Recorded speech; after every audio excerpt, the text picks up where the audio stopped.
Alors c'était le 1er mai, encore une fois, et toutes mes félicitations pour les travailleurs, puisque nous sommes toutes et tous des travailleurs, on travaille.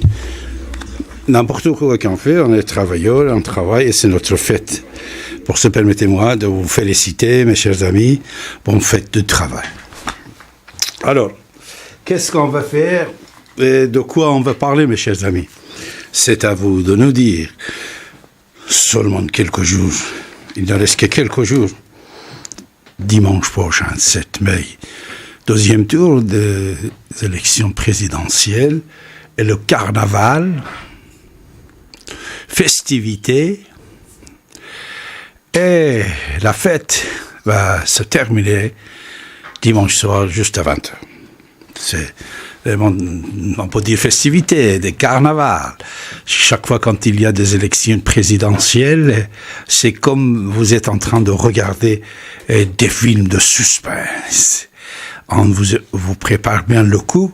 Pendant quelques mois, nous sommes bien occupés, bien agir, à droite, à gauche, dans le métro, dans le taxi, n'importe où, on parle, et on discute, et patati, patata. Mais, combien de votre vote, ça peut être utile, c'est ça qui est très important. Et la volonté de chaque individu, de chaque citoyen, combien peut être décisive dans les élections, c'est ça qui est important. Alors, cette fois-ci, encore une fois, vous savez, ça sera le coup pour chaque élection de maintenant. Il y a le coup de Front National qui va avoir des succès et des concurrences et, comme vous pouvez constater, dans le champ politique, médiatique, tout ce que vous pouvez voir là, actuellement. Et vous savez, le 25 avril, c'est-à-dire il y a déjà 6 jours exactement, Marine Le Pen était sur TF1. Et sur TF1, elle a annoncé, elle a dit, et ça c'était la dernière fois, mais ce n'était pas la première fois. Elle avait dit plusieurs fois que je ne suis pas candidat de Front National. Front National me soutient. Ça, déjà, elle a dit en plusieurs reprises. Déjà, c'est une question. Est-ce que les électeurs de Front National, ils pensent comme elle? C'est-à-dire, si Front National n'existait pas, Madame Marine Le Pen pouvait exister? L'existence de Madame Le Pen, c'est grâce à Front National. Alors, elle-même, il y a déjà 6 jours, parce que quand elle dit ça, c'est-à-dire elle-même, c'est mon avis, vous pouvez vous exprimer également. Quand elle dit ça, c'est-à-dire elle-même, elle n'aime pas, ou peut-être elle a honte de dire qu'elle est candidate de Front National. Et ça, c'est un peu bizarre, malheureusement. C'est un peu bizarre. Pour quelqu'un qui va gouverner la France et la partie politique qui le soutient, qui investit en faveur d'elle, elle dit que je ne suis pas candidate de Front National. Ça, c'est grave. Pour quelqu'un qui regarde de proche ou de loin l'actualité, cet propos de la part de quelqu'un qui va devenir président d'un pays assez fort, assez grand, assez historique, comme la France, ça va pas. Ça va pas. Il faut être fier de ce qu'on est. Toujours, il faut être fier de ce qu'on est. Elle devait être fière de son père d'abord. Son père l'a pardonné, mais vous avez pu constater le conflit qui était entre les deux. La fille contre papa. Ça arrive, mais pas tellement grave qui était passé. Même, ils étaient obligés d'aller devant les tribunaux. Alors ça, c'est déjà une question. Et deuxièmement, malgré tout ça, toute cette propagande, et malgré toutes les contestations qu'il y avait et qu'il y a pour Emmanuel Macron, jusqu'à aujourd'hui, encore au moins de 6 jours pour le deuxième tour, vous n'avez pas de grandes personnalités ralliées à Mme Le Pen. Une seule personne seulement. Nicolas Dupont-Aignan. Seulement ce monsieur-là. Une seule personne, une seule personnalité.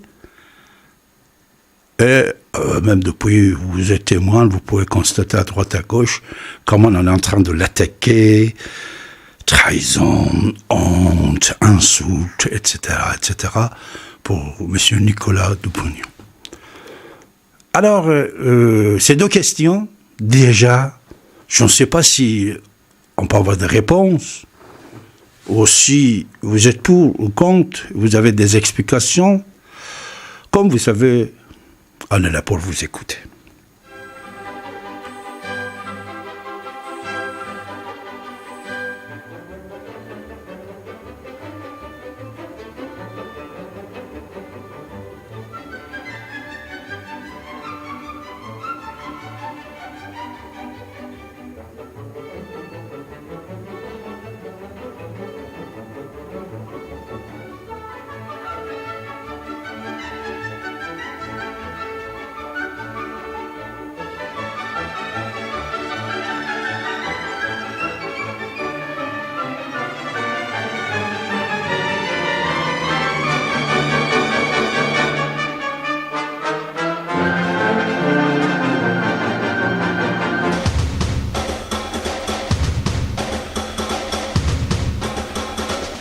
Vous écoutez Radio Ici et Maintenant sur 95.2 FM et dans le monde entier par internet, icietmaintenant.com.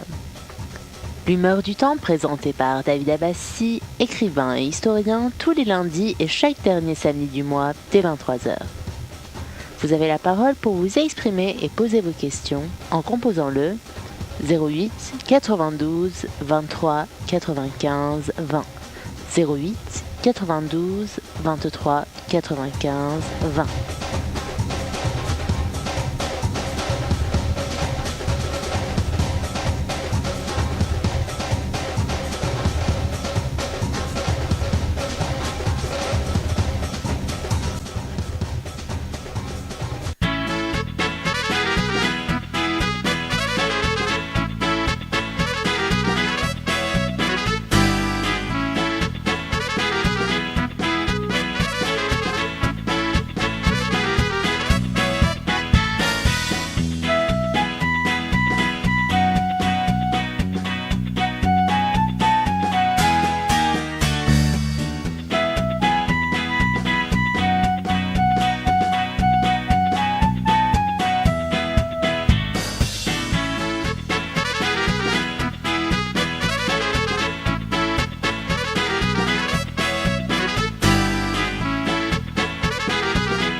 Tous les lundis et derniers samedis de chaque mois, dès 23h, retrouvez David Abbassi en direct sur l'antenne d'Ici et Maintenant 95.2 FM.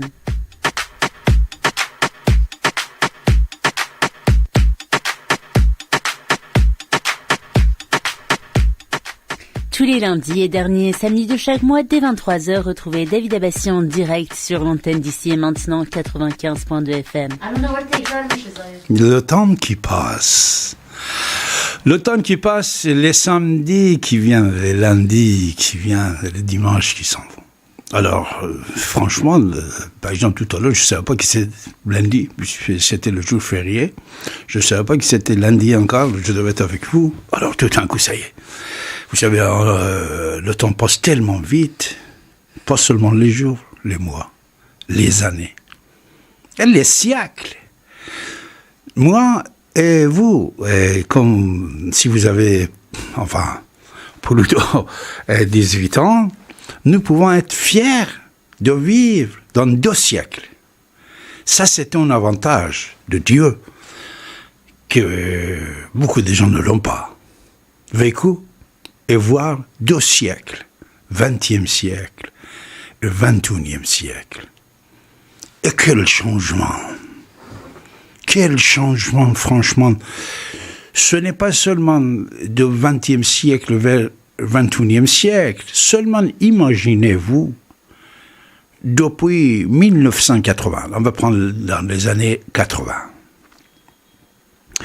Et les années 80, où est-ce qu'on était et où est-ce qu'on est aujourd'hui? Numérique. Vous le connaissez, numérique? Personne ne peut pas dire qu'il connaît le numérique. Personne.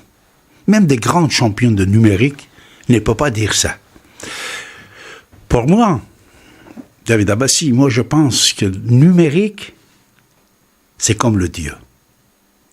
Numérique, c'est comme l'homme. L'homme. Connaissez-vous Dr Alexis Carrel, français, psychologue, Dr Alexis Carrel. J'étais petit, tout petit. J'avais 12 ans quand j'ai lu son bouquin, L'homme inconnu. L'homme inconnu.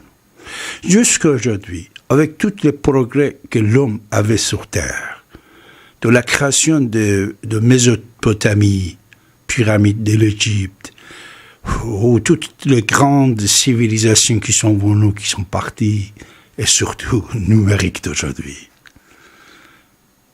On a tout fait, mais jamais nous n'avons pas pu dire qui est le Dieu et qui est l'homme.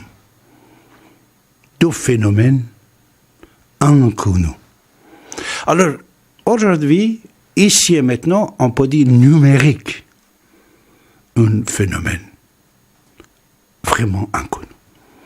Un vaste océan de l'intelligence que jamais personne ne peut pas dire qu'il connaît tout. Vous savez, grâce à Didier, depuis 1994, moi aussi, je connais le numérique, enfin, voilà. Depuis, on a vu toutes les nouveautés. Et bien sûr, j'ai vu beaucoup de techniciens, beaucoup de personnes intelligentes dans ce domaine. Mais de temps en temps, ces gens qui étaient tellement intelligents, qui créaient des choses, qui pouvaient suivre des choses, quand il y avait un tout petit problème informatique, ils n'arrivaient pas à le résoudre. Tout petit, hein, c'était tout petit.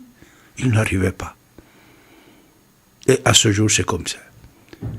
C'est-à-dire, dans certains domaines, on peut être le numéro 1, le champion, mais puisque le domaine est très vague, est très large, est très grand, numérique va rester inconnu. Alors c'est pour ça que nous devons être fiers de vécu 2 siècles de fax, Minitel, avant c'était l'ordinateur, enfin, et maintenant, numérique que vous voyez aujourd'hui. Moi, je me rappelle dans les années 70 aussi, dans notre hôtel, on avait CNR, l'appareil appareil américain. Ce n'était pas ni un ordinateur, ni une calculatrice intelligente. Non, c'était un petit appareil qui, dans un hôtel, comme vous aviez plusieurs points de vente et plusieurs points de facturation, par exemple restaurant, café, laverie, réception, on disait, voilà, voiture, location de voiture. Tout ça, vous pouvez entrer dans cette, soi-disant, l'appareil, et cet appareil vous donner une facture totale pour chaque passager, pour chaque client de l'hôtel. Et chaque fois, quand à la fin de soirée, vous voulez résoudre et sortir le bilan de la journée, s'il y avait 1 euro, même pas 1 euro, 1 centime de faute ou erreur que vous avez commis, vous ne pouvez pas fermer la caisse. La caisse ne fermait pas. Et l'appareil réclamait de trouver la faute et le rectifier. C'est-à-dire, il y avait 1 centime pour M. Dupont, vous l'avez mis sur le compte de M. Cohen. Ça ne marchait pas. Vous deviez trouver où il y a cette faute. Ça, c'est un ordinateur, on peut dire, quelque chose dans les années 70, qui est des grands hôtels à l'époque. C'est-à-dire, il n'y avait pas, tous les hôtels non plus n'avaient pas ça. Ils avaient ça. Mais quand vous imaginez de cet appareil jusqu'à la révolution de numérique que vous voyez aujourd'hui, c'est impensable. Tout ça, je vous ai dit, vous savez, ce n'est pas seulement pour vous dire que numérique comme l'homme, comme le Dieu, phénomène inconnu. Je vais vous dire qu'actuellement, dans la plupart des pays, la plupart des choses, c'est géré, c'est compté par numérique. Comment ça se fait que vous finissez à voter à 19h et à 20h, seulement à 20h, on paye avec 70 millions d'habitants, environ plus de 40 millions votants, personnes qui votent, tout de suite on peut sortir le résultat presque définitif. C'est grâce à numérique. Alors ici aussi, je vais vous poser une question. Parce que j'ai entendu des choses. J'ai regardé sur certains sites internet, j'ai vu des choses qui sont aux États-Unis ou dans les autres pays. N'oubliez pas, dans les pays printemps arabe, les élections à droite à gauche, l'Europe de l'Ouest et tout ça, quand on parlait sur certains points qui existaient. Alors, est-ce qu'on peut faire des fautes? Si on peut faire des fautes, comment on peut l'éviter de ne pas faire des fautes? Et si c'est la faute fait et on a passé, qu'est-ce qu'on doit faire?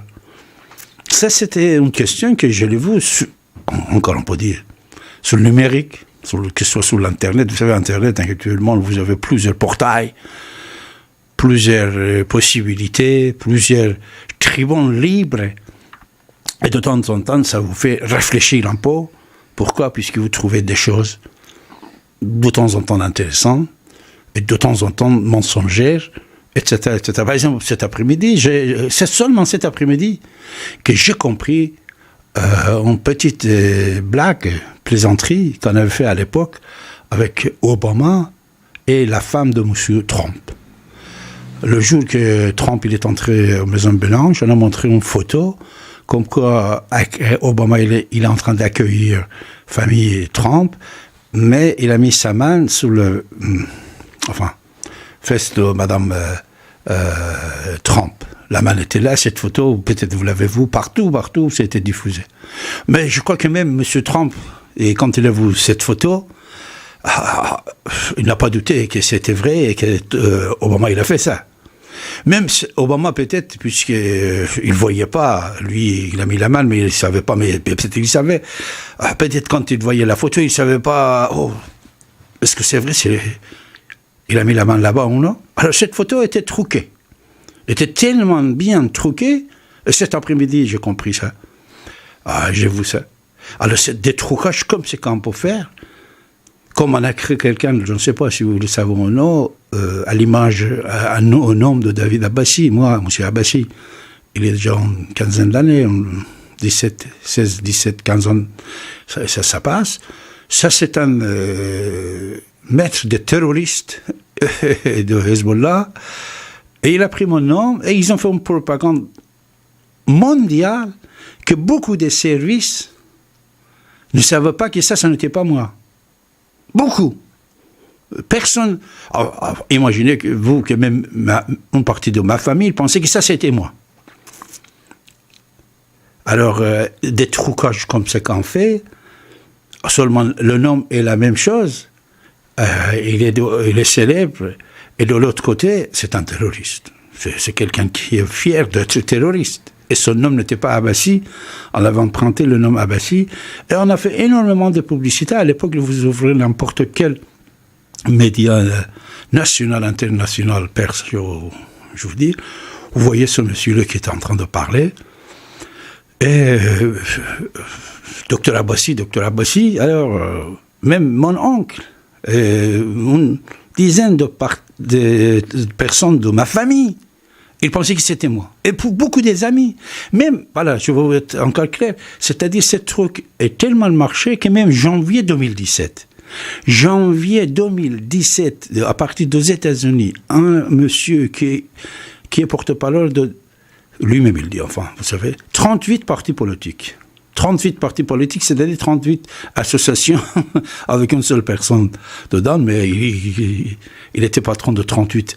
Et lui-même, encore, il a fait une émission à la télévision et il a confondu mon nom.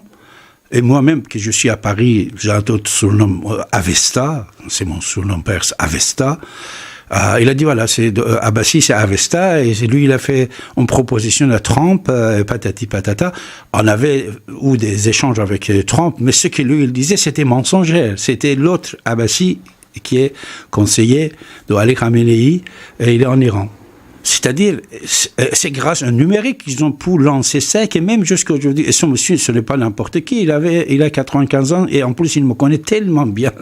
Plusieurs fois, il est venu ici à Paris, il était mon invité, et c'est un ancien ministre de l'Intérieur, puisque c'est un agent, ancien ministre de l'Intérieur de l'époque de Shah d'Iran. Alors, puisqu'il était ancien ministre, c'est un agent.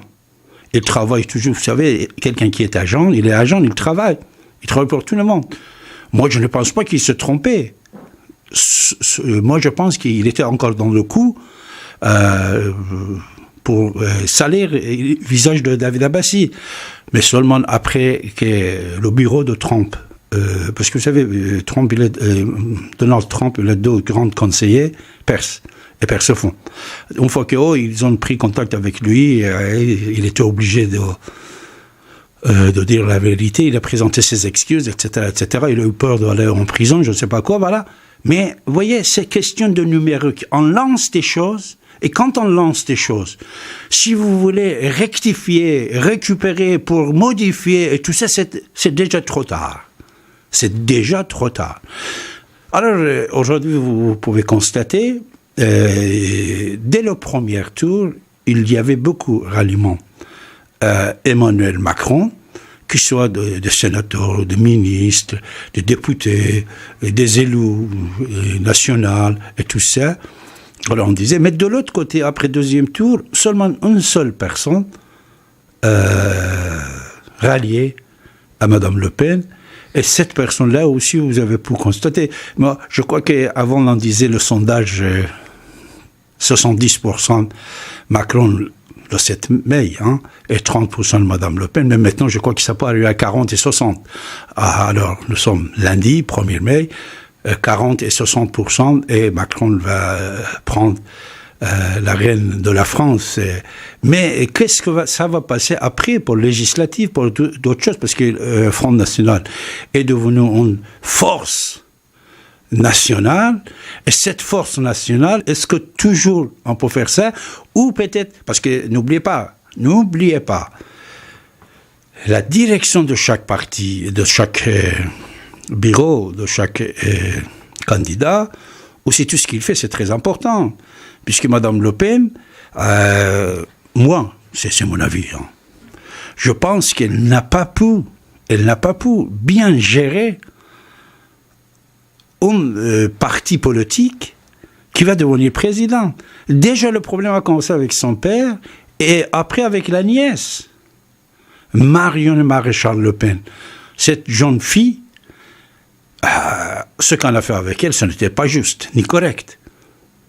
Sa tante, elle fait des choses contre une personne de sa famille, après son père, sa nièce. Ça, imaginez-vous, on peut tout dire, on peut parler pendant 5 heures, 6 heures et dire des belles choses, mais dès qu'on voit en réalité, elle ne peut pas supporter ni son père, ni sa nièce, surtout que moi je le trouve, Marion Maréchal Le Pen, est très courageux et brillant. C'est-à-dire si après cet échec de 7 mai, vous allez être sûr et certain que ça sera un échec, mais de l'autre côté, Front National, c'est une force maintenant, force nationale. Elle ne peut pas continuer avec Mme Marion Le Pen. Je crois que c'est la fille. Elle n'est pas concurrence. En plus, chaque fois quand elle parle, elle est très aimable, gentille. Elle essaie de ne pas dire des mots agressifs envers Tata. Alors, Marion Maréchal Le Pen, on va voir ce qui va passer. Parce qu'avec elle, je crois, c'est-à-dire si cette jeune fille, être jeune, ce n'est pas très important. Important, c'est très très bien. Un des succès d'Emmanuel Macron, c'est la jeunesse, et puisqu'il est jeune aussi. Puisqu'il est jeune. La jeunesse d'aujourd'hui, il veut quelqu'un qui tout comprend. Regardez comment lui-même seulement, il utilise le numérique en faveur de cette campagne électorale. Alors, là aussi, si ça sera un remplacement, parce que comme elle a dit, Madame Le Pen, si elle ne gagne pas, elle va abandonner la politique. Alors, si elle abandonne et Marianne Marshall-Le Pen prend la place, moi, je pense que beaucoup de choses vont changer, on ne sait jamais. Peut-être d'ici 5 ans, en 2012, elle pourrait devenir président de la République française. Hein. Voilà, mes chers amis. Vous, que pensez-vous? Let's go.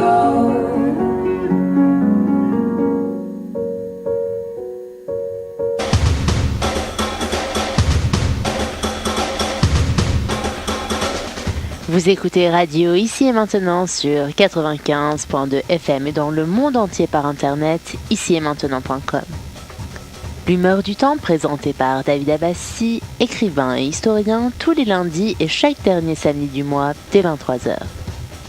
Vous avez la parole pour vous exprimer et poser vos questions en composant le 08 92 23 95 20. 08 92 23 95 20.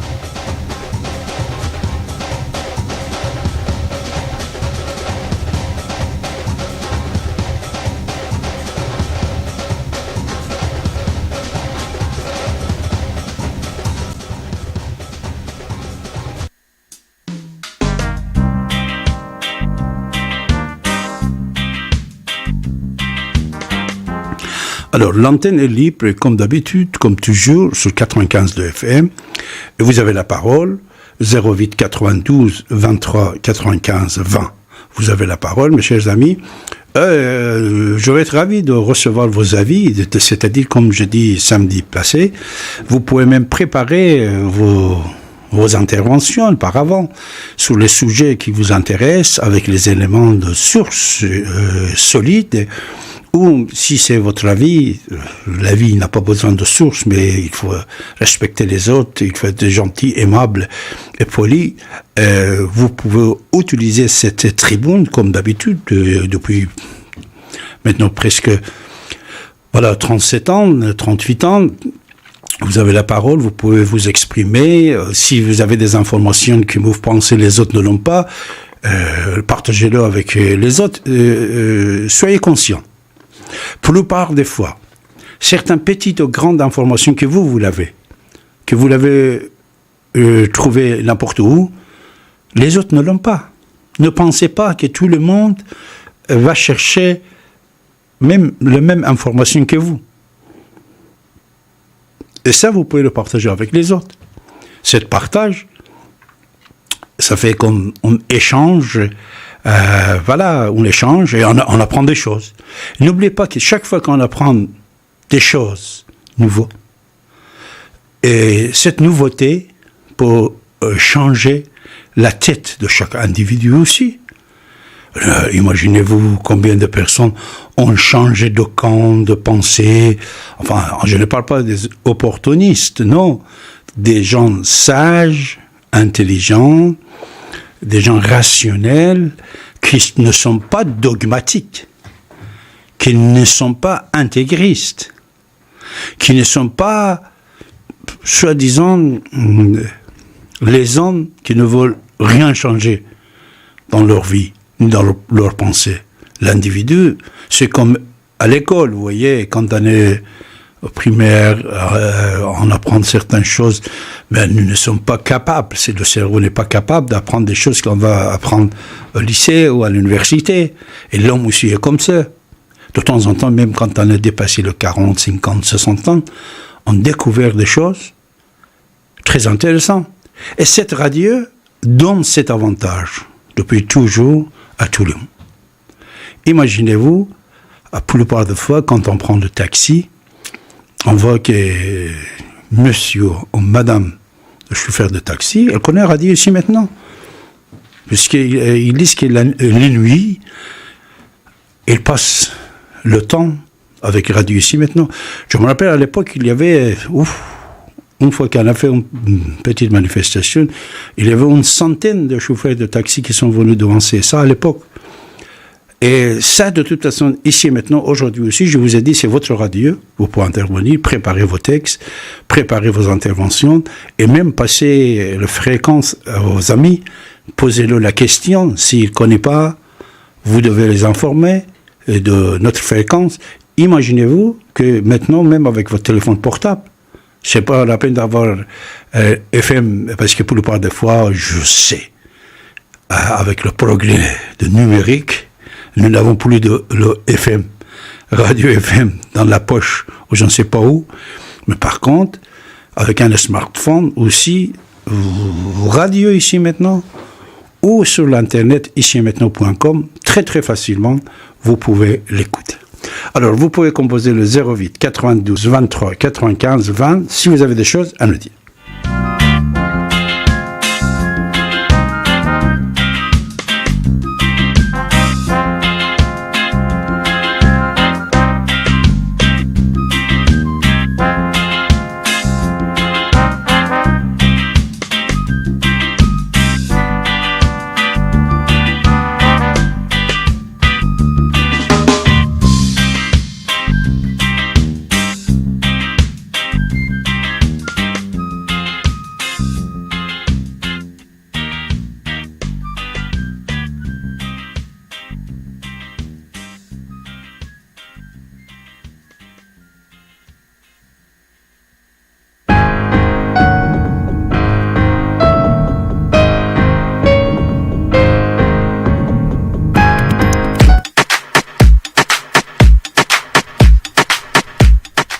Tous les lundis et derniers samedis de chaque mois dès 23h, retrouvez David Abbassi en direct sur l'antenne d'ici et maintenant 95.2 FM.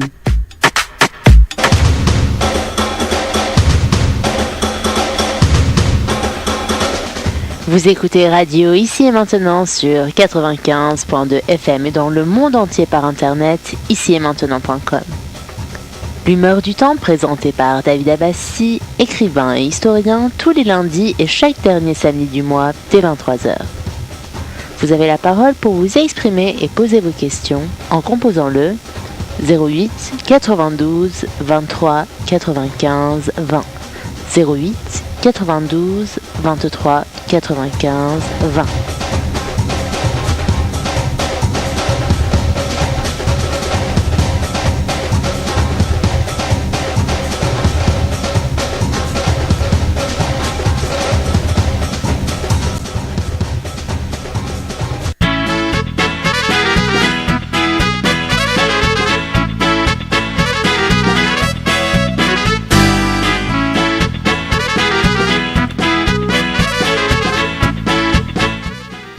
Alors, donnez-nous votre avis. À votre avis, quel sera le résultat des élections de deuxième tour? Quel pourcentage pour les deux candidats vous estimez? Ça va être très intéressant. On va le noter. Après, dans la prochaine émission, après 7 mai, on va voir l'analyse ou l'estimation de qui c'était plus proche. Voilà. Et deuxième chose, vous savez, dimanche prochain, nous aurons 4 catégories de gens pour voter. Il y aurait première catégorie qui vont choisir un des deux, ou Madame Le Pen ou Monsieur Macron, c'est-à-dire première catégorie et deuxième catégorie, ça fait un des deux candidats. Et troisième catégorie, ça serait les gens qui vont voter blanc. Vote blanc, c'est très important, cette fois-ci, je pense. Vote blanc, c'est très important. Et quatrième catégorie, ça serait l'abstention. L'abstention toujours existé, et cette fois-ci aussi, l'abstention, une partie des gens vont hésiter d'aller voter. Et voilà. Avec tout ça, qu'en pensez-vous? Combien de pourcents vous donnez à Le Pen? Combien de pourcents vous donnez à Macron? Et vous pensez l'abstention, ça serait énorme? Et vous pensez les gens, vraiment, le peuple français, sont assis pour écouter tel ou tel candidat qui n'a pas dépassé le 20% pour arriver au deuxième tour, alors les autres vont écouter cet individu. Surtout quand même, il dit extrême gauche ou extrême droite était parmi les gens qui vont voter pour eux ou non. Alors, mais cette consigne de vote, vous pensez, c'est correct ou c'est recevable par le peuple français? Oui ou non? Alors, 08 92 23 95 20, mes chers amis.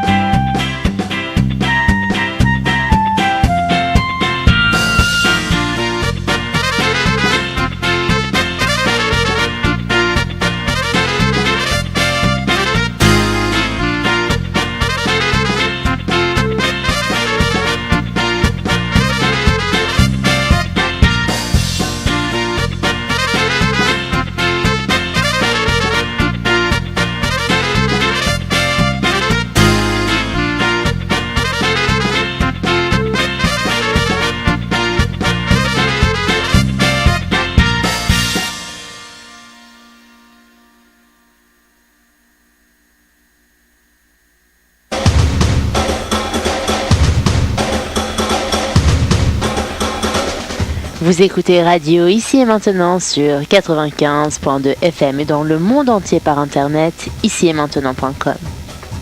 L'humeur du temps présentée par David Abbassi, écrivain et historien, tous les lundis et chaque dernier samedi du mois dès 23h. Vous avez la parole pour vous exprimer et poser vos questions en composant le 08 92 23 95 20. 08 92 23 95 20.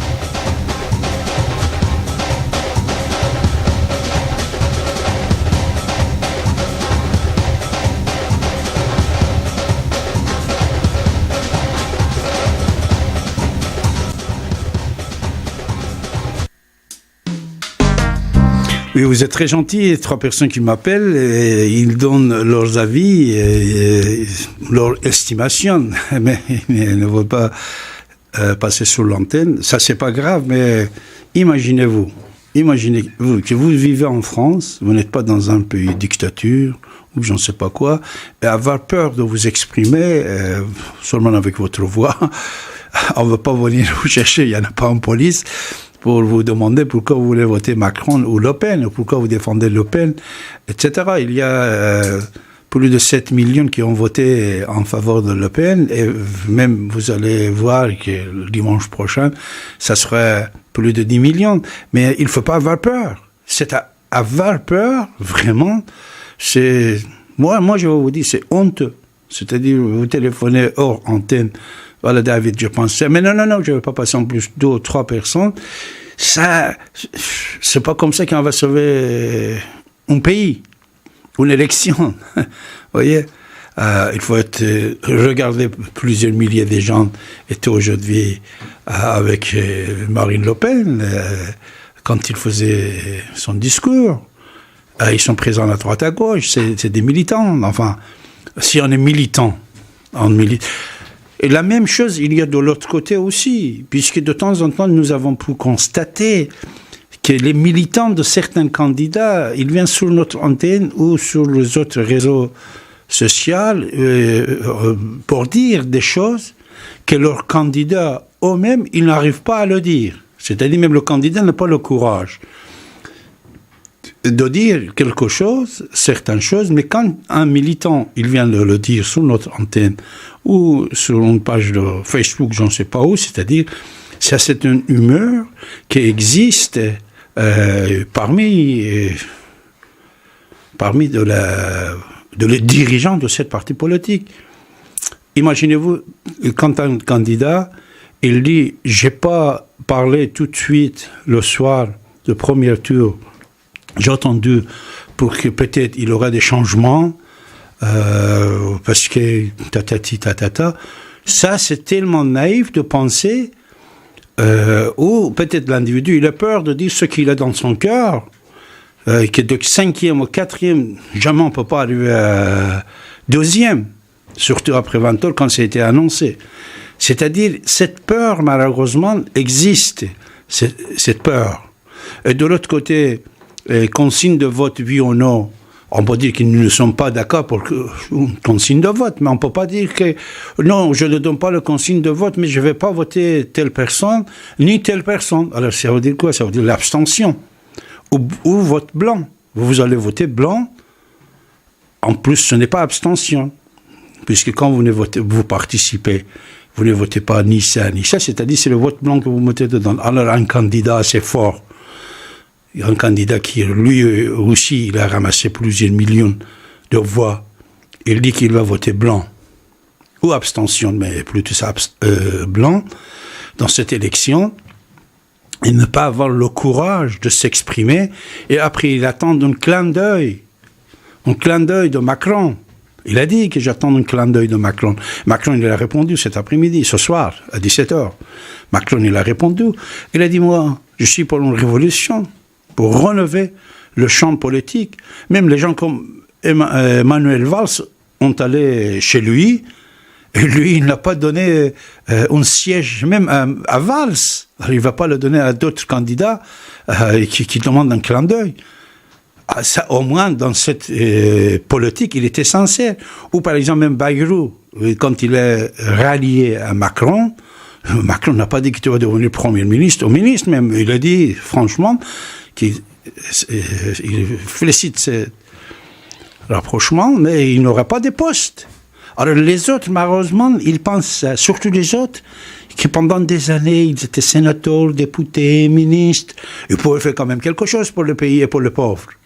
Pour les pauvres, quand vous êtes ministre, quand vous êtes sénateur, même quand vous êtes député, vous pouvez faire quelque chose, au moins. Qu'est-ce que vous avez fait? Quelle loi avait essayé de le faire passer quand vous étiez sénateur? Presque 20 ans. Pendant 19 ans, la personne était sénateur. Qu'est-ce qu'il a fait?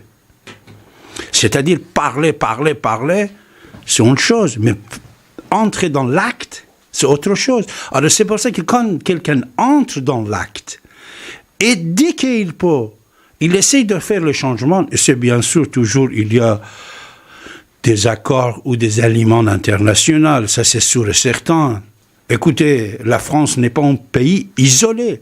Tout ce que je vous dis, pour toujours, notez bien ça, mes chers amis, ce n'est pas le fond de pensée des idées de David Abbassi. De temps en temps, je vous parle de mes idées, mais de temps en temps, je suis en train de vous informer. Je vous informe. Alors, on ne peut pas dire que je suis pour ou contre cette information. Et ça, ne le mélangez jamais. Information qu'on vous donne, l'information, ce n'est pas l'idée, ni la volonté, ni le désir, ni mes rêves. Je suis en train de vous informer.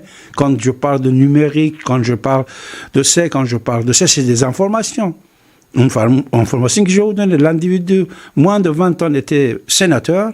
Plusieurs années, il était ministre, député.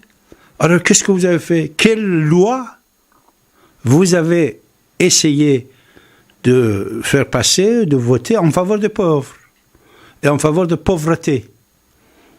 Quelle loi? Rien. Alors de l'autre côté, l'individu qui vient, il est tellement jeune, même après 20 ans, il essaye de faire des changements. Alors il est avec Jacques Attali ou je ne sais pas qui et tous ces gens-là, parce que vous savez, les gens ne sont pas pareils. Les personnalités et leurs idées n'est pas la même chose. Bernard-Henri Lévy n'est jamais identique avec Jacques Attali. Ces deux-là, c'est de deux instituts, deux universités, deux groupes de pensée différents. Ils ne sont pas pareils, ils ne pensent pas la même chose. Et tous les autres aussi comme ça. Alors dès qu'ils commencent d'entrer dans le pouvoir, ils essayent de faire des changements. Et ces changements, n'oubliez pas, on n'est pas isolé. La France n'est pas un pays isolé. La France, après la Deuxième Guerre mondiale, et l'intervention des Alliés, qu'ils soient britanniques et américains, surtout les Américains, il y a des accords que vous savez, il faut les respecter. En plus, le monde est partagé. Il y a le monde de l'Occident-Orient. Il y a USA Et certains pays qui militairement, économiquement, politiquement sont plus proches aux États-Unis, alliés plutôt avec les États-Unis qu'avec la Russie, qu'avec la Chine. La Russie, c'est deux camps de pouvoir mondial à part. C'est pour ça qu'il essaie chacun d'avoir la part de gâteau, qu'il soit en France ou qu'il soit dans le pays de pétrole, exportateur de pétrole. Ça, c'est tout à fait normal. Mais ici, c'est vous que vous devez avoir le courage de défendre ce que vous pensez est bien pour votre parti. Mais vous n'êtes pas présent. Vous n'êtes pas présent. Par exemple, on va prendre en note l'histoire de M. Nicolas Dupont-Aignan. M. Nicolas il a annoncé, il va soutenir, il va devenir Premier ministre de Mme Le Pen. Depuis, il est sur l'attaque numérique. Mais vous, les militants de Front National, les militants de Nicolas, vous aussi, vous êtes de partis politiques. Qu'est-ce que vous avez fait dans le domaine de cyber-combat? L'armée numérique de vous, où est-ce qu'il est? Parce que toutes ces attaques, tous ces propagandes, tous ces je ne sais pas quoi, ça peut être dirigé à partir d'un bureau, à partir de 5 ordinateurs et 5 personnes. Hein? Ce n'est pas une armée. À partir de 5 personnes, ça peut être dirigé, envoyer des messages, je ne sais pas quoi, pour tout. Mais vous ne le faites pas. Vous ne faites rien. Vous ne faites rien puisqu'on ne le voit pas. Actuellement, vous avez l'accès à beaucoup d'avantages des médias gratuits. Vous ne faites pas, vous ne travaillez pas. Même quand vous téléphonez à la radio ici maintenant, vous dites, David, s'il te plaît, moi je pense que Le Pen, il va gagner 52%, mais je ne veux pas le dire sur l'antenne. Mais non, mon ami, il ne va pas gagner. Elle ne va pas gagner avec 52% que tu penses. Elle ne va pas. J'ai dit la semaine prochaine, je dis cette semaine, ça sera entre 40 et 60% en faveur de Macron. Et vous avez la parole, mes chers amis, en composant le 08 92 23 95 20. On va prendre Bernard. Bonsoir Bernard. Oui, bonsoir Monsieur Abbassi. Eh bien écoutez, votre intervention de ce soir, je vais en faire une suite par rapport à celle de samedi dernier, où l'on parlait justement du programme de Macron. En préambule, je voudrais vous dire que, en fait, vous aviez dit qu'il n'y avait que Nicolas Dupont-Aignan qui se ralliait à Marine Le Pen. Il y a une personnalité d'une très haute tenue, très haut en estime par tout le monde politique, qui s'appelle Marie-France Garot, qui est une gaulliste qu'on ne peut pas nier sa valeur, qui se rallie à Marine Le Pen. Je ne sais pas si vous étiez au courant, mais ça donne un groupe. Pour ma part, moi, vous mettez dans un plateau de la balance Marie-France Garot et dans l'autre plateau Valls, Nicolas, Madame Kosciusko-Morizet, Monsieur Le Maire, etc. Le plateau de la balance, pour moi, ça penche en faveur de Madame Marie-France Garot. Hein, vous les mettez tous dans l'autre plateau, ils font pas le poids. Voilà, pour vous dire, donc, il y a une autre personnalité vraiment qui fait Marie-France à Marine Le Pen, c'est Marie-France Garot. De l'autre côté, en ce qui concerne Nicolas Dupont-Aignan, vous m'entendez toujours? Bien sûr, mon cher Bernard. Ah oui, okay. Je vous répondrai à la fin, puisque je ne voulais pas vous couper. D'accord. Bien. Nicolas Dupont-Aignan, je le trouve très très courageux. Je trouve qu'il a une attitude très courageuse de s'allier à quelqu'un qui a 90 chances sur 100 de perdre. Ça montre un courage politique qui est inconcevable chez n'importe quel socialiste et malheureusement communiste à l'heure actuelle. C'est-à-dire ces gens-là ne pensent qu'à leur place, à leur carrière, à leur poste.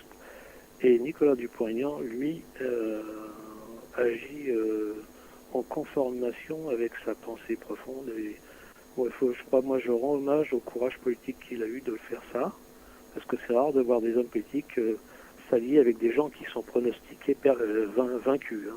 Donc, voilà. En ce qui concerne donc Macron, que l'on présente, et vous avez peut-être un petit peu commencer à faire ça dans ce sens-là comme révolutionnaire par rapport à la politique actuellement. À part le fait qu'il soit jaune, et bon, qu'il est un petit peu, je vois pas ce qui pourrait dire que sa politique est une politique révolutionnaire dans le sens où elle continue en l'amplifiant la politique de François Hollande. C'est-à-dire que François Hollande nous a mis le pied dans le système libéral et M. Macron va nous y plonger jusqu'aux cheveux. C'est pas du tout une révolution qu'il fait, c'est tout simplement une continuation, mais à la puissance 10 de la politique de M. Hollande, parce que la loi El Khomri elle était inspirée par Bruxelles, mais ça venait aussi de Macron. Et donc on peut voir qu'en fait la politique de Macron, ça va être la mise en pratique des recommandations de la Commission européenne de Bruxelles. C'est pas du tout une révolution, c'est tout simplement la continuation. Et cette fois-ci, la continuation, ce que Hollande essayait de faire passer avec les outils de la Ve République, eh bien, M. Macron va les faire passer par ordonnance, sûrement pendant le mois de juillet et le mois d'août, toutes les lois que M. Hollande n'a pas pu faire passer avec les instruments de la Ve République. C'est-à-dire que ça va être un gouvernement par ordonnance. Ce qui est très grave, mais les gens, comme d'habitude, auront la gueule de bois dans quelques temps, quoi. Voilà.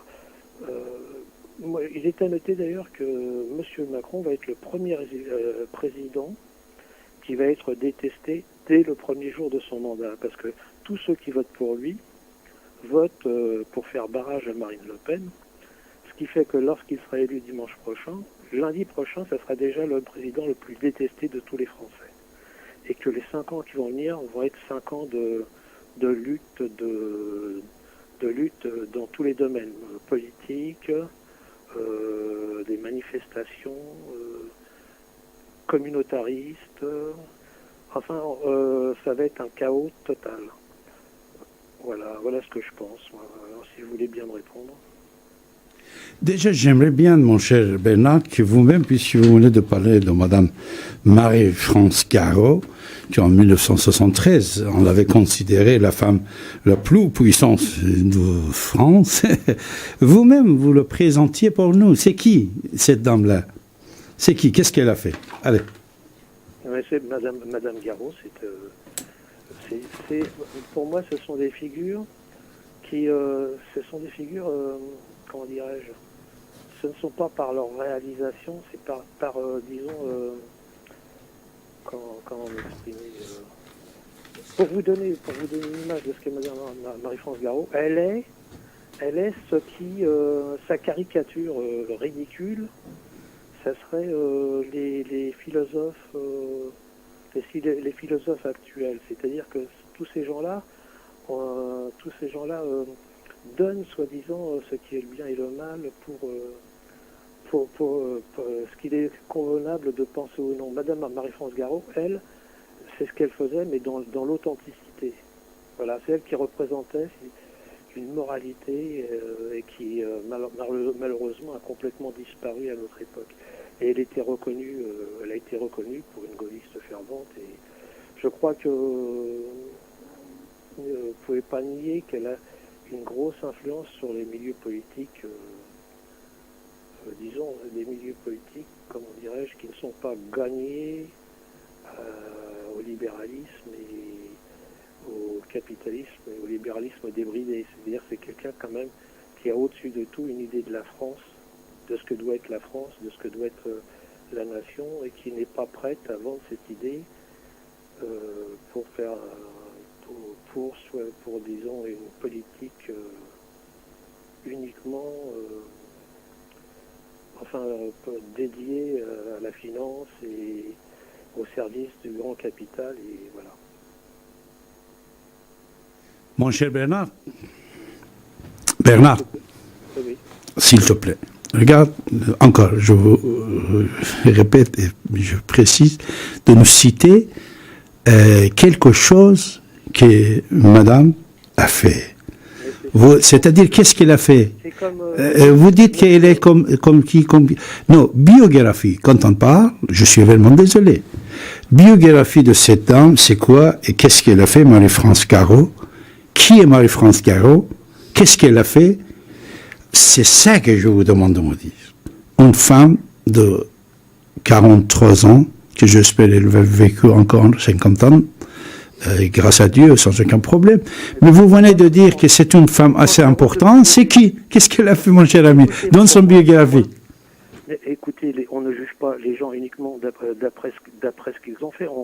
On juge les gens, enfin, on prend les gens pour ce qu'ils incarnent.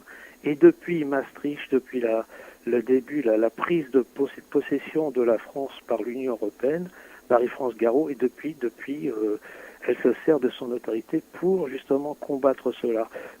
Moi, je compare Marie-France Garot à Monsieur Philippe Séguin. Voilà, ce sont des gens qui n'ont pas abdiqué l'idée de la nation. Peu importe qu'elle n'ait pas fait de choses, d'abord arrêter-elle pu la faire, est-ce qu'elle a été en position en place pour faire telle ou telle loi? Et moi je ne pense pas qu'il suffise de faire des lois pour être estimable. Hein. Et c'est simplement l'icône qu'elle représente.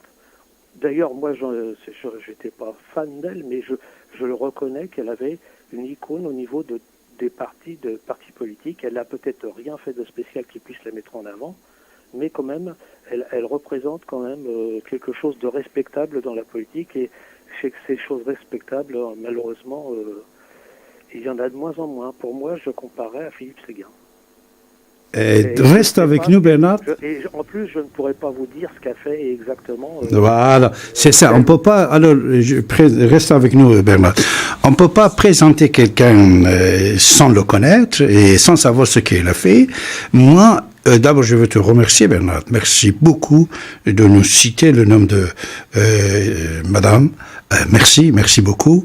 Je le connais, bien sûr, mais j'aimerais savoir que Bernard, quand il vient sur notre antenne en disant pourquoi tu l'as pas cité cet nom-là, j'aimerais bien que toi, tu sais c'est qui. Peut-être Pascal, il va nous répondre.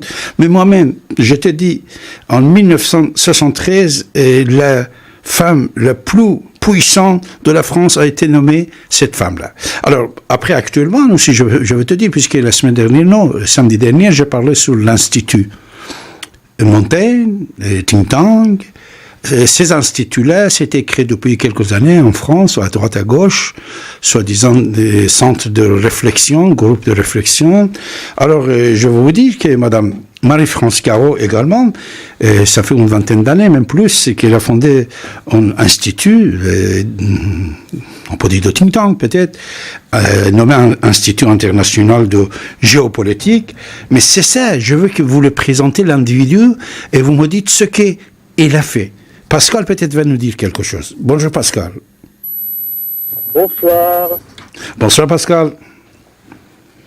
Je vous écoute Pascal. Maintenant de son ouverture d'esprit et de donner la parole à toutes sortes de personnes sans filtre et en leur laissant la possibilité de s'exprimer. C'est une chose extrêmement précieuse et rarissime de nos jours. Alors Pascal, il va poser simplement une question. Est-ce que il est déjà acquis que M. Macron est élu président de la République? C'est la question qu'on pourrait poser quand on voit la une de tous, je dis bien tous, les magazines cette semaine. Il a gagné en grosses lettres, puis son pari en petites lettres pour je ne sais plus le point. L'autre, c'est seul face à l'histoire, ça c'est le point justement. Valeurs actuelles marquait Hollande 5 ans de plus avec la photo de Macron, comme si vraiment tout le monde, comme s'il était acté que M. Macron avait gagné. Alors je ne sais pas. Mais je trouve que dans une démocratie, ou en principe, à moins qu'on soit dans une démocratie de type communiste comme il y avait dans les années 50 et autres, mais je trouve assez quand même étonnant, voire choquant, que la balance penche entièrement du côté d'un seul candidat, quel que soit l'autre candidat qui est en face. Alors maintenant, la question que je me pose, et que je poserai pour ouvrir une sorte de débat avec les auditeurs, ensuite je raccrocherai et je laisserai chacun s'exprimer. On nous dit gauche contre extrême droite. Bon, est-ce que M. Macron représente vraiment ce que l'on peut appeler la gauche? Alors que lui, c'est un banquier, c'est une sorte, d'après moi, d'hyper-capitalisme débridé, décomplexé, fascistoïde. ont l'air d'avoir particulièrement le souci de la cause du peuple, ni même de s'inquiéter des plus démunis. Inversement, que Mme Le Pen représente dans sa manière de s'exprimer, etc., ce qu'on appelle encore souvent extrême droite, alors qu'elle a un programme social extrêmement proche de celui de M. Mélenchon, mais ce qu'on pourrait peut-être appeler une sorte de gauche patriotique à la Chevènement, j'oserais dire, à la Hubert Védrine et compagnie. Vous voyez ? Alors moi, c'est simplement la question que je voulais poser. S'agit-il vraiment de gauche contre extrême droite ? Est-ce qu'il ne faut pas quelque part, est-ce qu'il n'y a pas eu une inversion des pôles magnétiques dans cette histoire-là ? C'était simplement ce que je voulais suggérer comme thème de discussion, et je vous remercie de m'avoir laissé m'exprimer, et je vous embrasse toutes et tous, bien amicalement. Merci, cher Pascal. Voilà, merci de ton intervention. Je ne sais pas si Bernard, tu veux répondre. Moi, j'aurais voulu répondre, mais surtout à votre réponse à vous. C'est-à-dire que quand je vous disais, vous aviez dit que donc il y avait que Nicolas Dupont-Aignan qui sera lié à Marine Le Pen. Je vous ai fait remarquer que donc il y avait aussi Marie-France Garot qui sera liée à lui. Et alors donc Marie-France Garot, que jusqu'à maintenant, jusqu'à aujourd'hui, tous les hommes politiques, s'ils voulaient avoir une référence une référence, prenaient, c'était Marie-France Garot était l'une des personnes qu'ils prenaient comme référence pour donner une justification à ce qu'ils voulaient dire ou à leurs actions. Et donc vous m'avez donc, acculé en me disant mais qu'est-ce qu'elle a fait pour tout ça, pour me dire qu'elle avait créé un think tank. Moi, je vais vous dire, Nicolas Dupont-Aignan a fait partie des Young Leaders, que tous les gens connaissent un peu les Young Leaders. Ce sont des gens d'une formation américaine, et pourtant, dans les faits, dans la réalité, malgré cette formation, aujourd'hui en France, M. Dupont-Aignan est clairement l'un des hommes politiques qui résiste le plus, justement, à cette mainmise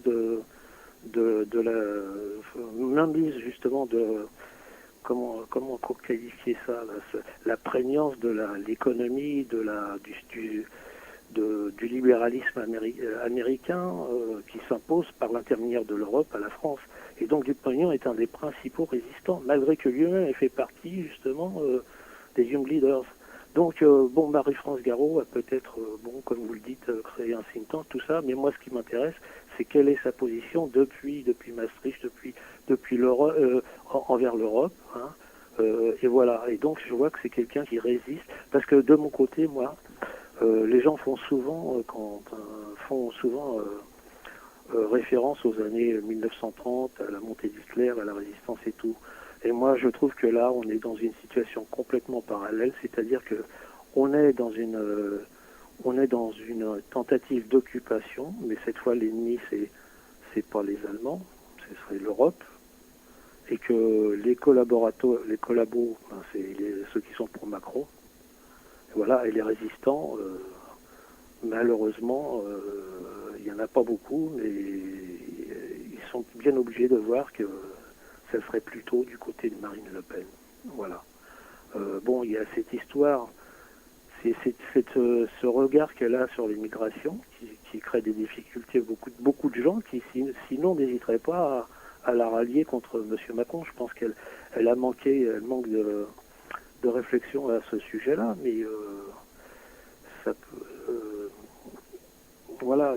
Donc il y a, par contre, au niveau de, disons, de la tentative d'occupation dont on fait l'objet de la part du système libéral, Macron, lui, est du côté des collabos, ça c'est sûr. Allô ? Oui, Bernard, je vous remercie encore une fois pour nous citer le nom de Madame Marie-France Garot. Ça, encore, je te remercie, sans aucun problème. Mais si tu permets, je peux te poser deux questions. Même peut-être c'est une question. Est-ce qu'à ton avis, si cher Nicolas, il avait plus de 5%, est-ce qu'il aurait changé de camp et il aurait accepté de travailler avec Madame Le Pen? Deuxième chose, Madame Marie-France Garot, si après Charles Pasqua, parce que vous savez, à l'époque de Charles Pasqua, elle était très active, avec De Villiers aussi, Philippe de Villiers, Charles Pasqua, et elle était contre Maastricht, elle a voté non. Mais après Charles Pasqua et Dominique de Villiers, il n'avait plus des postes, on peut dire, on ne le voyait plus, c'est-à-dire les politiques ne consultaient plus cette femme que moi aussi je le respecte et je le salue ici et maintenant ce soir. C'est-à-dire cette femme-là aussi, c'était dans le champ de politique français. Elle n'était pas isolée depuis presque 20 ans. Est-ce qu'elle aussi, elle aurait demandé de voter en faveur de Mme Le Pen? C'est deux questions concernant deux personnalités, s'il vous plaît, Bernard. Et encore, je te remercie de citer le nom de Mme. Si tu connais d'autres noms et d'autres personnalités, ou même si les autres ils connaissent, on va être ravis de l'entendre. D'accord. Bon, alors en ce qui concerne Dupont-Aignan, voilà. J'ai déjà dit tout à l'heure que je trouvais sa démarche très courageuse parce qu'en fait, il va prendre une partie de la diabolisation qui était jusque maintenant réservée à Marine Le Pen, tout en sachant qu'elle a très peu de chances d'être au deuxième tour. Je dis très peu pour ne pas déplaire à l'auditeur précédent, mais bon, elle part. Alors donc, je trouve ça très très courageux de sa part. Vous voulez y voir un calcul au niveau pécunier, mais ce genre de soupçon, vous pouvez l'appliquer à absolument tous les candidats, depuis l'extrême gauche jusqu'à l'extrême droite. Donc moi, ce que je préfère voir dans sa démarche, c'est quelque chose de courageux, parce que c'est quelqu'un qui va être sûr, va être vraiment carrément bombardé par l'ensemble de la classe politique à partir d'aujourd'hui, quoi, en fait. C'est quelqu'un quand même qui a eu le courage de lire un mail que lui avait envoyé Serge Dassault, lui disant ça, en général, en politique, les gens ils mettent pas ça au grand jour. Lui, il n'a pas hésité à le faire. Moi, je trouve que c'est quelqu'un d'assez courageux et qui, pour moi, à l'heure actuelle, me fait penser quand même à l'esprit de résistance qui existait il y a quelques décennies. Quant à Marie-France Garot, écoutez, c'est pareil. Marie-France Garot, c'est quelqu'un de respectable. Elle n'a pas fait preuve pendant 20 ans de courir après les postes ni ministériels ni administratifs. Et je pense que si elle sort maintenant du loup, c'est parce qu'elle voit que la France est réellement en danger. Et qu'il y a d'un côté ce qu'on appellerait les internationalistes libéraux, soutenus par la gauche idiote, et de l'autre côté, des gens qui ont envie que la France existe toujours dans 5 ans, et que ça ne soit plus qu'un mélange de communautés gouvernées directement par Bruxelles. Et donc elle voit le danger, et c'est juste, moi à mon avis, sa motivation est tout à fait patriotique et non pas en vue d'un quelconque avantage. Je trouve que votre regard sur elle est quand même un petit peu accusateur. Merci. Restez avec moi, Bernard. Je suis ravi de dialoguer avec vous. Ce n'est pas accusatoire quand je vous dis, mon cher ami, imaginez-vous. Je dis, de temps en temps, je vous informe. Ce n'est pas mes rêves ni mes pensées, je vous informe. C'est-à-dire, madame, cette femme, si elle était contre le référendum, à l'époque contre Maastricht, soyez sûr et certain que toutes les grandes ou petites personnalités politiques qui étaient contre Maastricht, ils se sont éloignés de pouvoir, et depuis, madame était parmi. Et deuxièmement, la question que je vous ai posée, si elle était en poste dans certains gouvernements, parce que vous savez même, elle était députée européen, elle était contre Maastricht, mais elle devient députée européen grâce à Charles Pasqua et Philippe de Villiers. Charles Pasqua, que j'ai eu beaucoup de respect pour cette personnalité qui est déjà disparue, bien sûr. Alors, la question que je vous ai posée, cher Bernard, c'était ça. Est-ce que si Nicolas, il avait le 5% et il pouvait toucher les frais de campagne présidentielle, est-ce que toujours il avait le courage d'aller vers Le Pen ou non? C'était ça ma question. Vous ne m'avez pas répondu. Deuxième question concernait Madame Marie-France Garot. Si cette femme respectable, après Pasqua, après Philippe de Villiers, encore, elle avait des postes au moins député européen. Est-ce qu'il aurait décidé de voter en faveur de Mme Le Pen ou non? Vous ne m'avez pas voté. Mais par contre, moi, j'ai beaucoup de respect. Quand vous parlez de courage, c'est Gilbert Collard. C'est lui qui a eu le courage d'aller, depuis des années, rejoindre Le Pen. Et d'autres personnalités, c'est Robert Ménard. C'est ça le courage, c'est-à-dire le moment ils sont allés vers Front National qui n'avait pas de problème d'isolation ou de problème de l'argent. C'est ça qui est très important et c'est dans ce point-là que vous devez me répondre au lieu de dire d'autres choses. Mais toujours vous avez la parole, Bernard, restez avec nous. On va prendre Jean, on va voir qu'est-ce qu'on pense, Jean, à tous ces sujets. Oui. Bonjour Jean. Bonsoir David. Bonsoir. Il y a très longtemps que j'avais plus appelé. Et là, je chope l'antenne en direct. Donc vous êtes en train de parler de la situation politique et des élections et de ce qu'il pourrait y avoir à l'issue. Donc je voulais vous interpeller parce que j'entendais Bernard qui disait que ça pourrait être, il pourrait se passer des choses graves durant ces 5 années de la présidence Macron. Et c'est un son de cloche qu'on entend. Hein. De plus en plus, on entend dire qu'effectivement, si cet homme-là est élu président, il va nous mettre la France en pièces. Il va nous la dissoudre et en 2022, au terme de ces 5 années de présidence, on n'a même pas encore idée de l'état dans lequel pourrait être notre pays.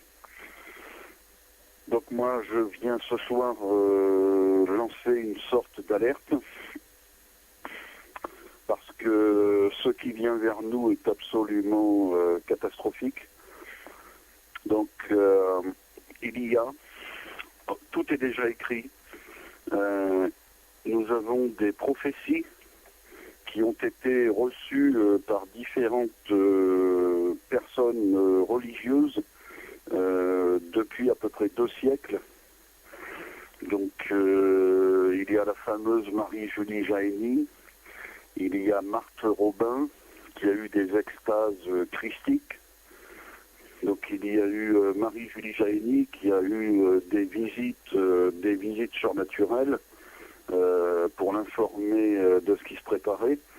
Donc tout ça, ça rentre en résonance avec les messages des apparitions mariales de Fatima, de Pontmain, de la Salette. Donc ça rentre en résonance avec ça. Et effectivement, quelque chose d'absolument catastrophique est en train de venir vers nous.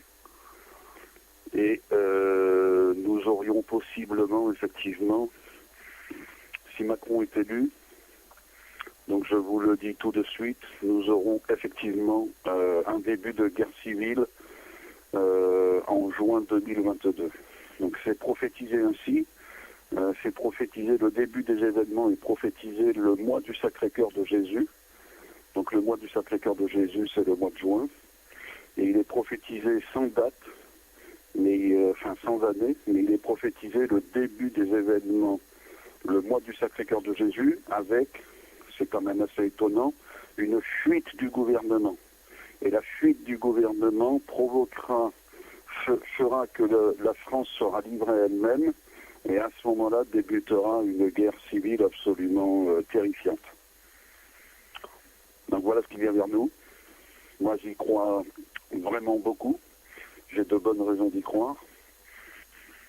Et je pense qu'effectivement on est parti pour. Jean, permettez-moi de vous dire que je ne suis pas d'accord avec votre prophétie, c'est-à-dire ce que vous voyez. C'est pas la mienne. C'est vous qui vous voulez nous ramener ça. Des choses comme ça. C'est pas ma prophétie à moi. Ce sont tout ça est bien réel, bien avéré. Et donc ça, c'est pas moi qui prophétise. Il y a eu, donc je répète, Marie-Julie Jahenny, Marthe Robin et d'autres. Donc tu n'es pas d'accord, David. Ah oui, mais tu n'es pas d'accord sur ton point de vue de petit humain. Mais tu ne peux rien contre la volonté du ciel, David. Donc tu peux venir nous vendre ton Macron tant que tu veux. Le ciel n'est pas d'accord. Je te précise que je n'ai pas essayé de te vendre mon Macron. En plus, ce n'est pas mon Macron. Je vous ai dit plusieurs fois que quand j'en parle, on vous informe. Je vous donne des informations. Des informations que je vous donne, ce n'est pas mes idées. Mes informations, je vais essayer d'être positive à la place de gens qui est négative et qui est en train de parler et de dire des choses qui ne sont pas ni réelles ni rationnelles, et ça colle pas avec la laïcité. Sur le prophétie, en voyant qu'il y a vous des choses, qui te dit des choses. Mais nous, par contre, quand on parle de 1 et 2, et 2 plus 2, ça fait 4, et ce n'est pas mon Macron. Restez polis, s'il vous plaît, et écoutez ce que je vous dis. Déjà, je veux vous dire, toutes et tous, puisque déjà, au moins, comme notre ami Bernard, que j'ai beaucoup de respect pour lui, pour toi aussi, Jean, vous venez de parler d'une personnalité qui a annoncé d'être avec Madame Le Pen, mais vous ne savez pas c'est qui, qu'est-ce qu'elle a fait.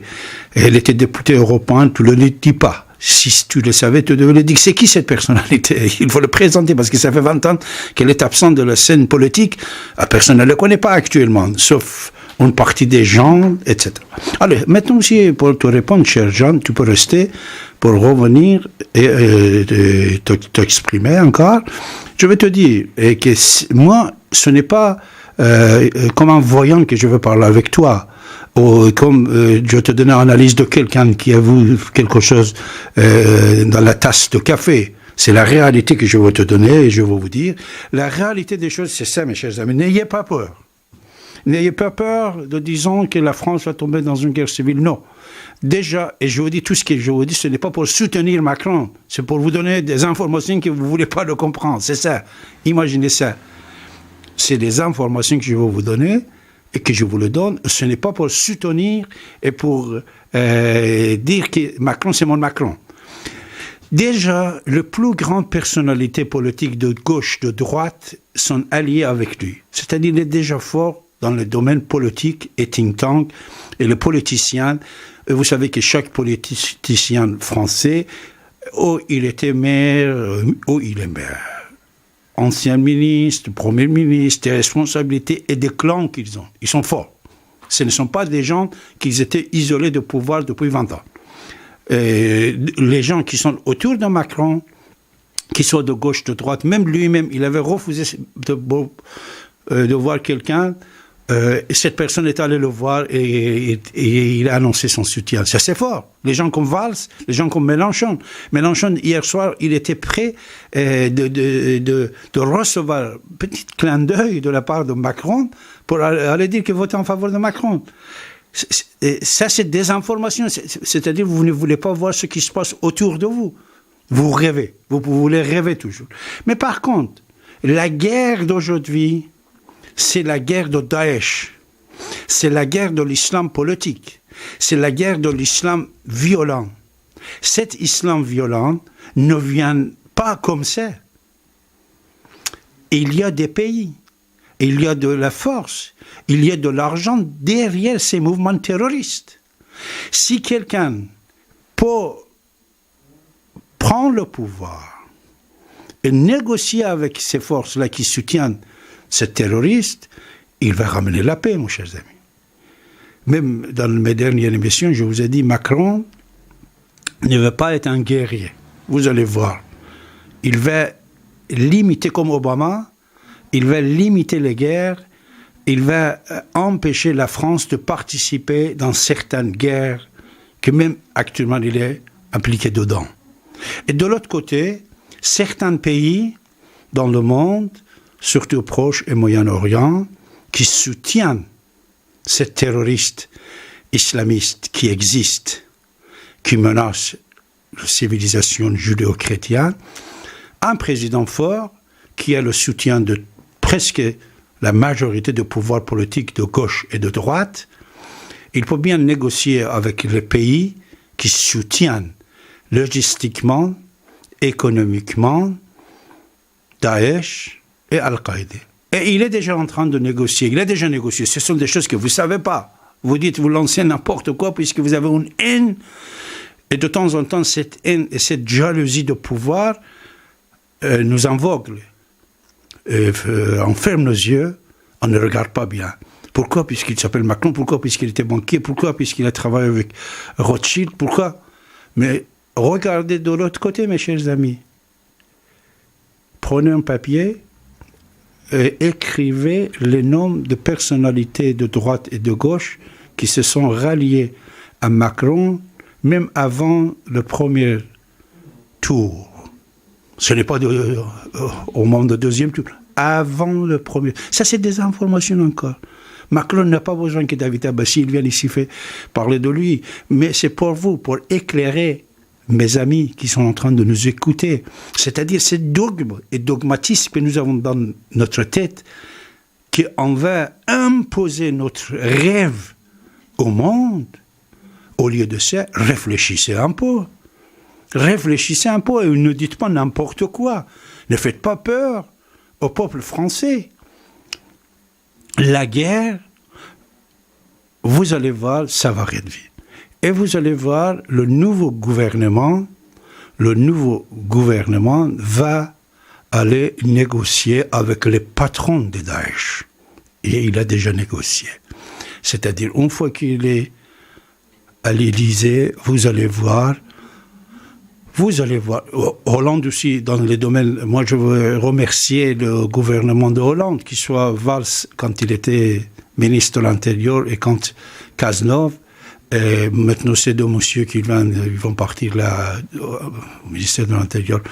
C'est peu de temps, on ne peut pas parler, mais le gouvernement de Hollande aussi, malgré toutes les critiques qui peuvent être sur ce gouvernement, il a bien travaillé dans le domaine de combat contre les terroristes et la sécurité de la France et français. Ils ont bien travaillé. Imaginez-vous que vous êtes en train de faire et annoncer et déclarer la guerre contre plusieurs milliers de fous, qu'ils ont plusieurs milliers de fous installés chez nous et chez eux ici en France. Pourtant, le plan antiterrorisme a bien fonctionné. Il y avait certains actes, malheureusement, mais en totalité, ils ont bien travaillé. Mais déjà, le nouveau gouvernement, mes chers amis, il va aller voir la source. Et il va voir c'est qui a financé, qui est en train de financer, qui donne le terrain pour préparer toute cette armée de guerre d'Irak, de la Syrie. Ils vont sortir, aller en Libye, à droite à gauche, après venir en Europe, etc. Cet gouvernement qui va venir et qui va être nommé à partir du mois de juin, juillet, mes chers amis, vous allez voir, il va résoudre le problème de terroristes directement en allant négocier avec les patrons de ces gens-là, avec les patrons de ces mouvements terroristes. C'est ça que vous devez comprendre. Alors, Bernard, je crois que ton temps est terminé, tu es parti, mais Jean, tu es toujours là, et comme je vous ai dit, vous avez la parole. Ah mais les deux, ça a été long, hein. J'ai cru que j'arriverais. Jean, vous avez la parole, vous dites quelque chose, et quand je vous donne la parole, parlez s'il vous plaît, et vous exprimez. Je vous écoute. Merci, Monsieur David. Donc, pour terminer, je ne serai pas long, je vais terminer du coup. Donc, j'ai bien entendu tout ce que vous nous racontez, donc moi je vous dis que votre angélisme ne pourra rien faire contre la volonté du ciel, donc vous pouvez essayer de nous vendre, Macron tant que vous voulez, on voit bien que c'est ce que vous essayez de faire.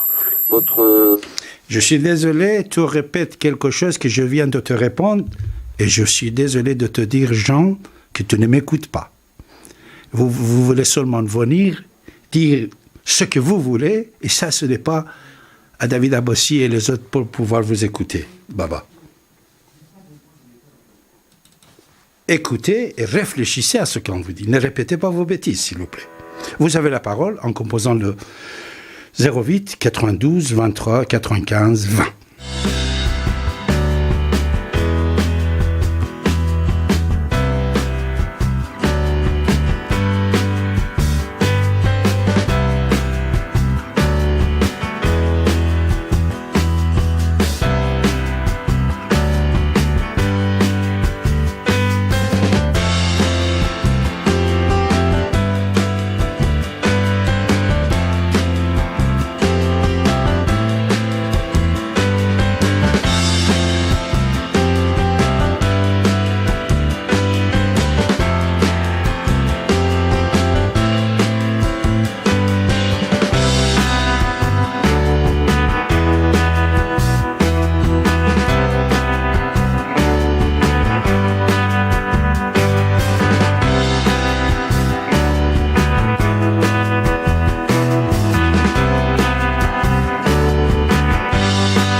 Vous écoutez Radio Ici et Maintenant sur 95.2 FM et dans le monde entier par internet, ici-et-maintenant.com. L'humeur du temps présentée par David Abbassi, écrivain et historien, tous les lundis et chaque dernier samedi du mois dès 23h. Vous avez la parole pour vous exprimer et poser vos questions en composant le 08 92 23 95 20. 08 92 23 95 20.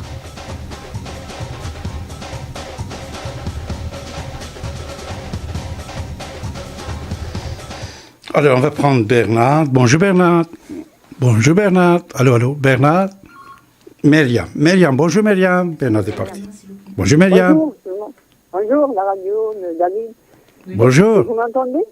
Bien sûr, chère Myriam, bien sûr, bonsoir. Comment allez-vous? Bonsoir, ça va.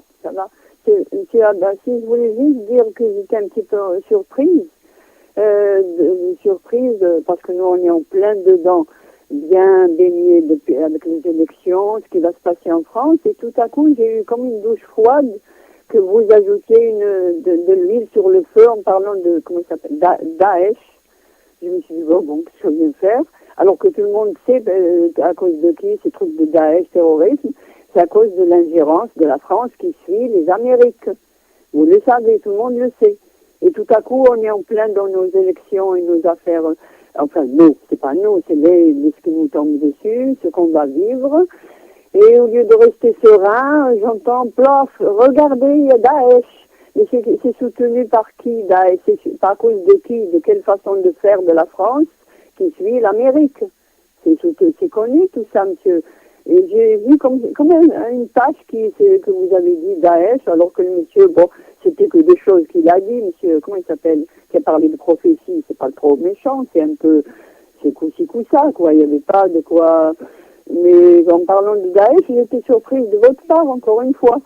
Et qu'est-ce que je veux dire, monsieur, c'était au lieu d'éclairer un petit peu les gens, ne mettez pas les mots qui donnent de la haine et divisés, qui divisent, qui font peur, la peur et la haine. Il ne faut pas en ajouter. Merci Myriam, nous avons Claude aussi avec nous. Déjà Myriam, avant de prendre Claude, je vais te répondre. Myriam, déjà c'est pas moi que j'ai parlé de terrorisme, tu n'as pas bien écouté alors, c'était monsieur Jean qui l'a dit, c'est très dangereux, on va être témoin des guerres civiles, patati patata. Deuxièmement, ce n'est pas la France, je suis désolé madame, ce n'est pas la France qui a créé Daesh, la France est en train de combattre le Daesh. Il est avec les alliés pour combattre, pour exterminer le Daesh. Le Daesh, ça a été créé par les musulmans eux-mêmes, par les pays musulmans et par les soldats musulmans, madame. Si vous ne le savez pas, allez-y, faites des études et des recherches et après venez ici le dire. Les Américains aussi, c'était dans le coup, c'est Hillary Clinton qui l'a dit. Ils ont pris l'argent de pétrole des pays arabo-musulmans et ils ont vendu l'armement. Cette Daesh n'a pas été traîné ni en France, ni aux États-Unis, ni en Angleterre. Il a été traîné dans les pays musulmans et ils ont attaqué des pays musulmans. Et c'est ça que vous devez le comprendre. Vous pouvez être musulman ou pas musulman, vous pouvez être de gauche, anti-capitaliste, anti-impérialiste, anti-américain, mais soyez raisonnable. Et vous ne dites pas n'importe quoi. Et ne dites pas n'importe quoi. C'est lui qui a parlé. Il a donné des informations pour faire peur au peuple français. Si vous croyez au ciel, quelqu'un il vient vous dire que c'est le ciel qui va ramener la guerre civile, et vous pensez que cette personne est plus solide que la parole raisonnable et rationnelle des autres, c'est votre problème. C'est votre problème. Moi, je ne pense pas à prophétie et les mensonges qu'on va nous donner depuis des années sur le terrorisme, que moi-même, je le connais mieux que vous, madame. Et on a fait des exemples ici. Vous ne connaissez pas, ou vous voulez dire n'importe quoi. Où est-ce que la France a créé et soutenu Daesh? Où? Daesh s'était créé, fabriqué par l'argent des pays musulmans, des pays de pétrole. Et les Américains aussi, ils ont vendu les logistiques et les armements, etc., pour gagner le pétrole. Madame Claude, bonjour. Claude? Allô, Claude? Elle n'est pas là, Claude, hein? Je crois que Claude, elle est partie. Alors, vous, sur 95 de FM, vous avez la parole.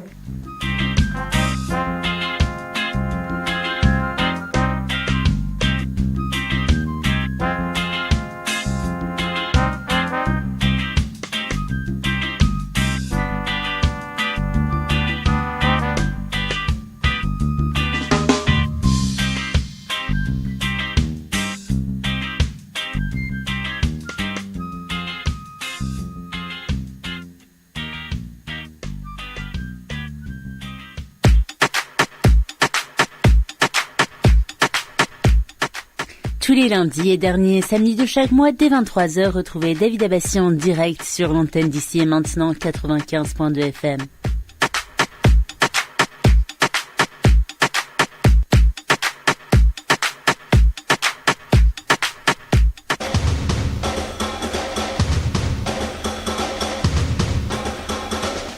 Vous écoutez Radio Ici et Maintenant sur 95.2 FM et dans le monde entier par internet, icietmaintenant.com. L'humeur du temps présentée par David Abbassi, écrivain et historien, tous les lundis et chaque dernier samedi du mois dès 23h. Vous avez la parole pour vous exprimer et poser vos questions en composant le 08 92 23 95 20. 08 92 23 95 20.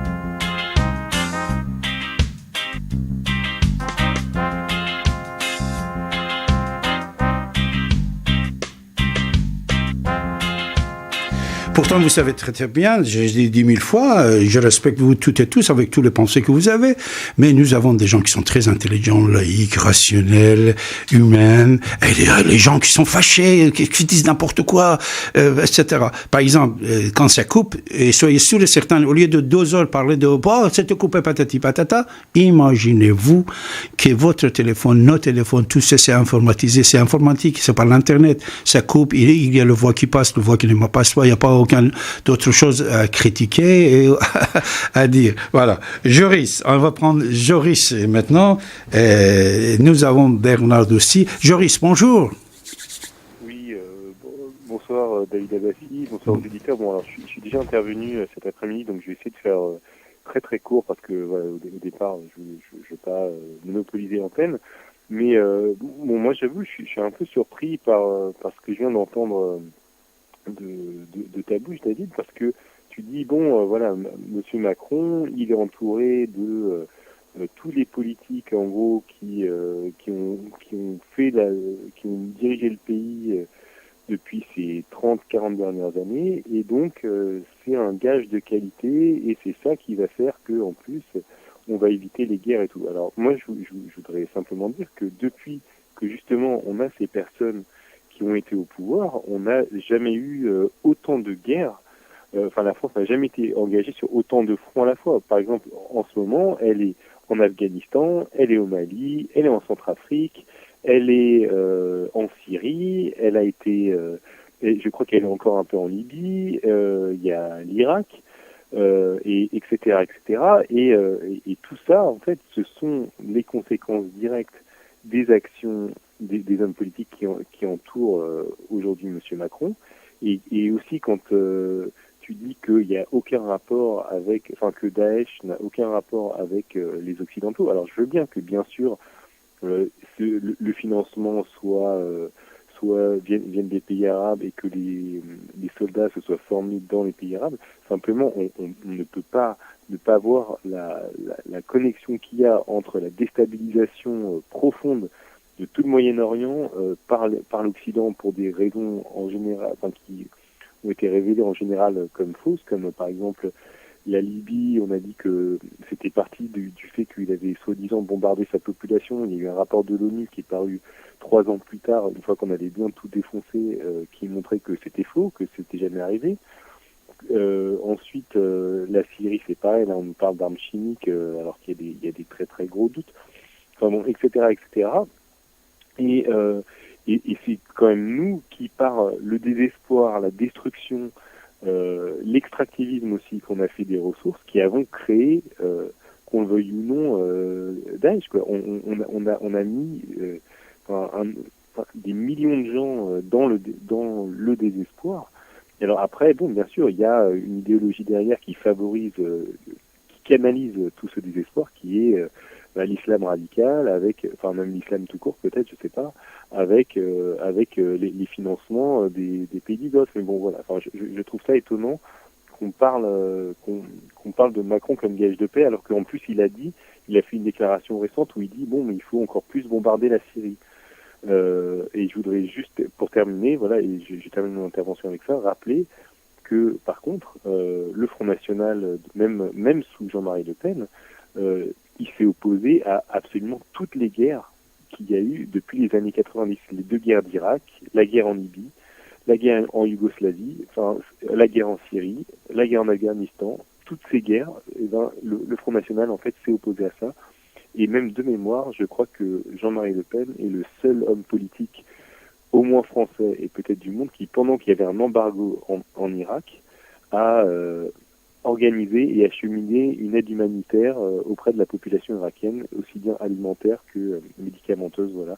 Donc, voilà, ça m'a un peu surpris, ce que vous avez dit. Alors, une question.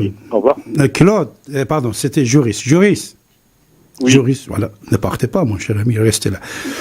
Merci comme j'étais déjà intervenu cet après-midi, je voulais puisque vous venez de vous exprimer, vous venez de dire des choses, peut-être j'ai des questions à vous poser. Merci de nous montrer votre couleur politique, c'est très gentil de votre part, puisque le courage que vous avez de temps en temps de dire que vous soutenez le Front National ou vous soutenez pas l'autre, tout ça c'est très sympa de votre part, je te remercie beaucoup. Mais la question, élections, en tout cas. Voilà. La question que je veux vous poser, comme quelqu'un que vous allez voter le dimanche à Madame Madame Le Pen. Alors, à votre avis, juriste, quel pourcentage vous donnez à Le Pen et quel pourcentage vous donnez à Macron? Honnêtement, je sais pas. Je pense que malheureusement. Il y en a 2 choses. Vous permettez que je complète la question. Déjà, n'oubliez pas, comme j'ai dit tout à l'heure à Myriam et aux autres qui ne comprennent pas, c'est différent. Déjà, il y a votre volonté à vous. il y a une réponse pour votre volonté. Votre volonté, c'est de gagner Marine Le Pen. Deuxième chose, c'est comment vous estimez la situation. Quand vous estimez la situation, c'est ça qui est toujours, quand vous parlez, comme David Abbassi, quand je parle, quand je vous donne des informations, quand j'analyse des choses, et de temps en temps, c'est mes idées, et de temps en temps, c'est mes analyses. C'est pour ça, à vous, je vous demande, quelle est votre analyse déjà ? Vous pensez rationnellement, c'est-à-dire vous estimez combien pour Macron, combien pour Le Pen. Deuxièmement, je sais très très bien que votre souhait, vous pouvez dire comme ça, voilà, votre souhait c'est plus de 50% pour Le Pen, mais vous estimez ça réellement va exécuter, oui ou non, c'est la deuxième, et c'est la différence juridique que les gens ne comprennent pas. Moi, je suis pas, Macron n'est pas mon Macron. Moi, je vous donne des informations, certaines choses que peut-être vous savez pas, comme je viens de vous dire tout à l'heure. Quand je vous informe de quelque chose, ce n'est pas mes idées. C'est pour ça que, s'il vous plaît, pour vous et pour les autres, vos estimations et votre rêve, voilà. Il y en a deux réponses pour une question. Merci. Mes estimations, j'avoue que je n'en sais pas grand-chose parce que il y a beaucoup. En fait, ça va dépendre de vraiment ce qui se passe cette semaine. Soit on arrive à éventer l'illusion Macron, en fait, à révéler vraiment quel est le programme et puis à essayer d'ouvrir un peu les yeux aussi à la population pour dire quel est le programme de Marine Le Pen et de voir d'arriver à montrer quel est là où se trouve réellement l'intérêt de la population. Mais si jamais les choses restent en l'état actuel, je pense que ça va être autour de 60-40 et encore, je ne sais même pas si elle va réussir à faire 40%. Voilà. Donc, merci de cette question, de cette réponse. Alors, avant de prendre Bernard, tu penses qu'est-ce que ça va changer les choses en faveur de Le Pen quand tu donnes un petit espoir, cet espoir, quelle est la raison pour cet espoir? C'est un très petit espoir. C'est quoi? Qu'est-ce que ça va passer? Justement, il y ait des informations qui soient dites sur que les choses sont pas exactement comme celles que nous martèlent jour et nuit les médias et les hommes politiques, à savoir que le parti qui, lui, par exemple, aime faire la guerre, il va être plutôt du côté de Macron, que tous les risques pour la cohésion nationale et l'intolérance aussi, à mes yeux, ils sont du côté de Macron. Après, voilà, et que le programme qui va être protecteur et bon pour la majorité des gens, en tout cas ceux qui souffrent aujourd'hui, qui va être plutôt du côté de Marine Le Pen. Mais après, voilà, donc je compte aussi, peut-être éventuellement, je me dis que peut-être que le débat va éventuellement contribuer un peu à ouvrir les yeux de certains, peut-être de certains mélanchonistes notamment, où il y a un peu de réserve de voix. Mais c'est très, très, très peu probable. Voilà. Merci. Et après, moi je voudrais juste terminer en disant que pour ces élections, effectivement, je pense que en fait on a un choix très important à faire parce qu'il y a une menace très grande à mes yeux qui est Macron et que c'est pour ça qu'il faut voter Marine Le Pen, mais que derrière moi, dans l'absolu, moi je suis pour l'abstention et l'autogestion parce que je crois pas au système représentatif. Mais là, c'est vraiment pour moi Macron c'est trop grave en fait. Voilà, donc il faut aller voter et pour le coup, je pense que Marine Le Pen est un très très moindre mal par rapport à ce qui se prépare avec Macron, à savoir donc ça va être libéralisme débridé, guerre et intérieur et extérieur. Merci, merci. Et puis voilà. Merci. Excellente soirée. Merci. Au revoir. Alors Bernard, vous, que pensez-vous? Quelle est votre analyse? La réponse. D'abord, je vous entends pas très bien parce que depuis une minute, il y a de la friture sur la ligne. Ça va mieux maintenant? Vous m'entendez bien? Non, il y a toujours un peu de friture dans votre voix et c'est difficile de comprendre. Je voulais vous... Oui. Ça, je crois qu'il y a un problème chez vous, puisque tout à l'heure, si vous étiez coupé, que ce n'était pas de notre part. Alors, la question, c'est ça, Bernard. Que pensez-vous concernant les élections de 7 mai? Quelle est votre estimation et quel est votre souhait? Non, alors écoutez, mon souhait, moi, c'est que ce serait que Marine Le Pen soit présidente plutôt que Macron. Entre les deux, je préfère Marine Le Pen. Voilà. D'accord. Et votre estimation? Maintenant, je voulais vous dire que vous avez dit tout à l'heure que Macron serait incapable d'aller négocier ou alors discuter avec le chef d'Al-Qaïda pour faire cesser le terrorisme. Non, vous n'avez pas bien écouté. Non, vous n'avez pas bien écouté.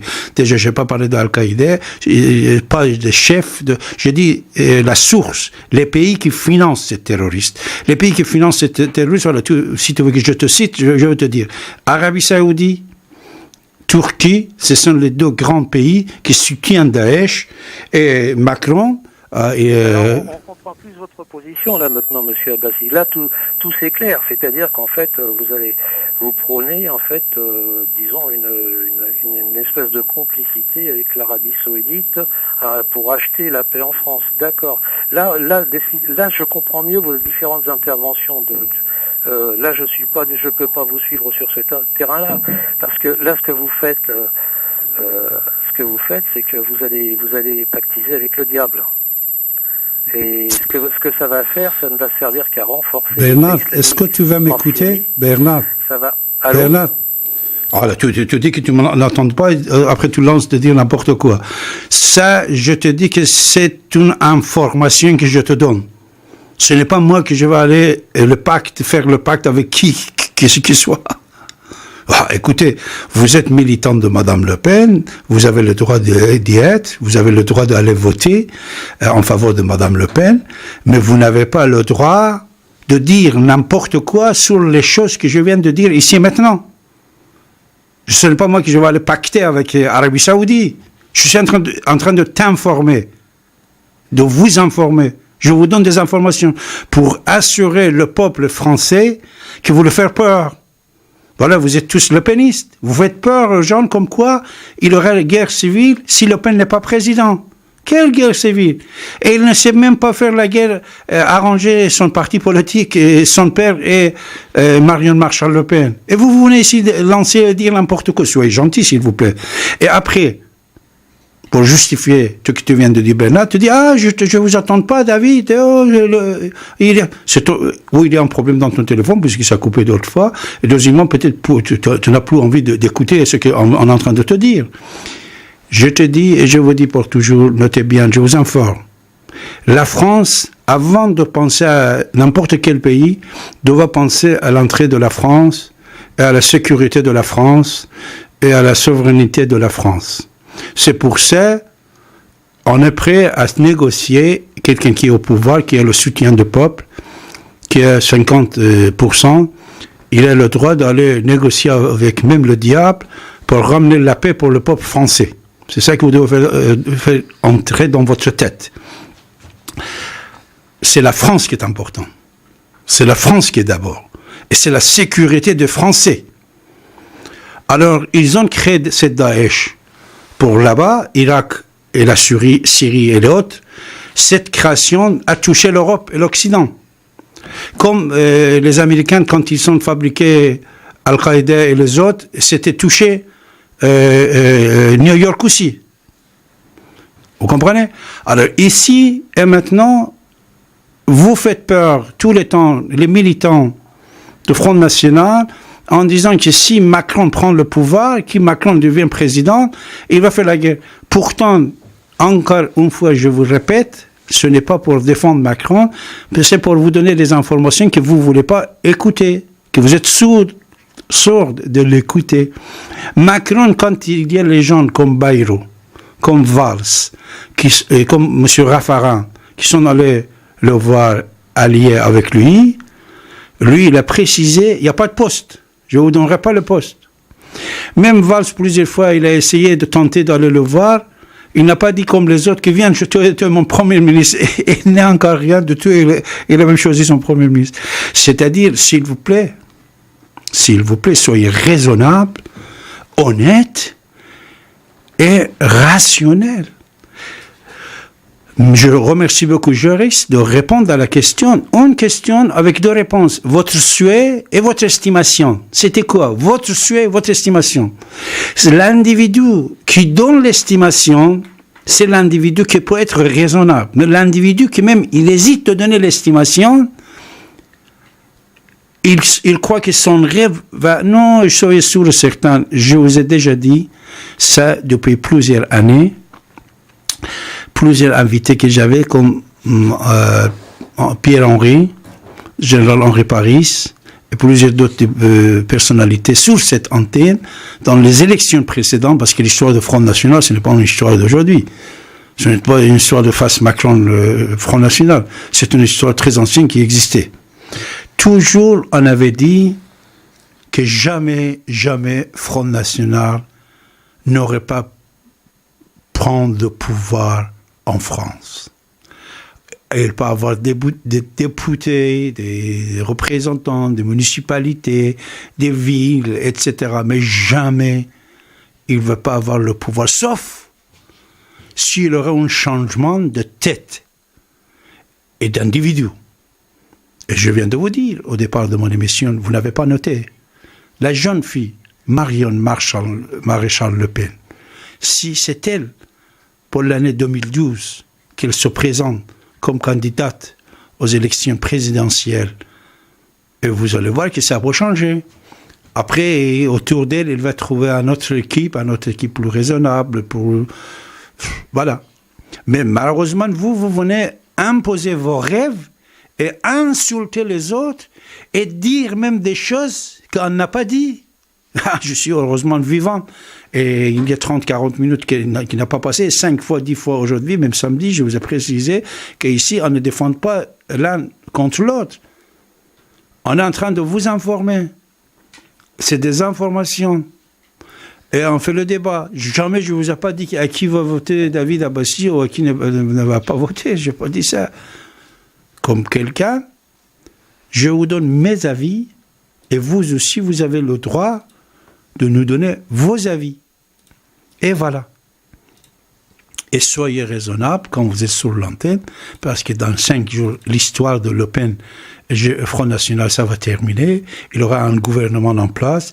Et cet gouvernement, quand votre patron elle-même, elle ne dit pas ce que vous venez de dire, tellement vous insistez qu'il y aura une guerre civile pour faire peur aux gens, vous avez pu constater.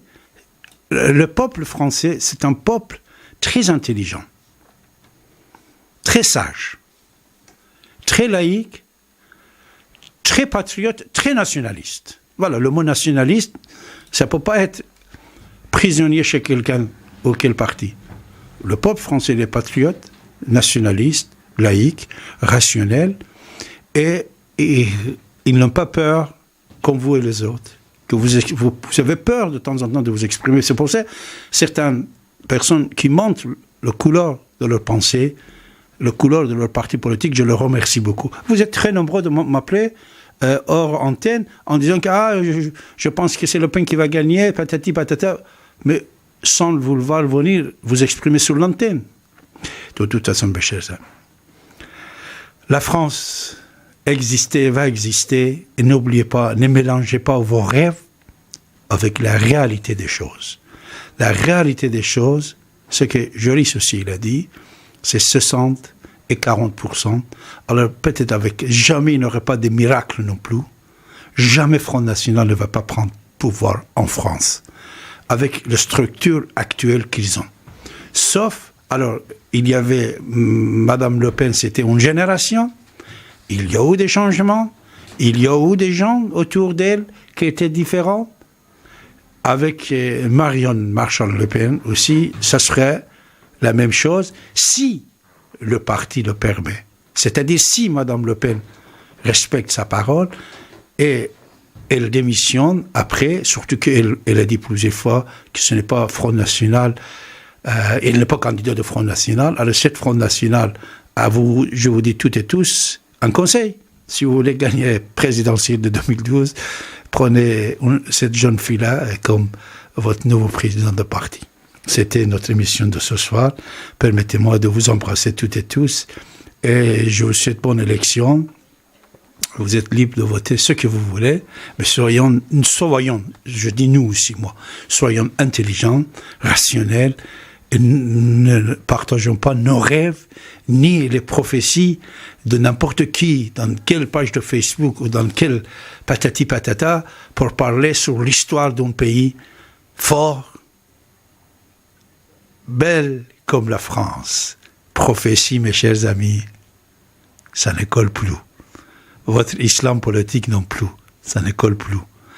Voilà, je vous dis merci à toutes, merci à tous, au revoir, et vous avez toujours la parole sur votre antenne radio ici et maintenant.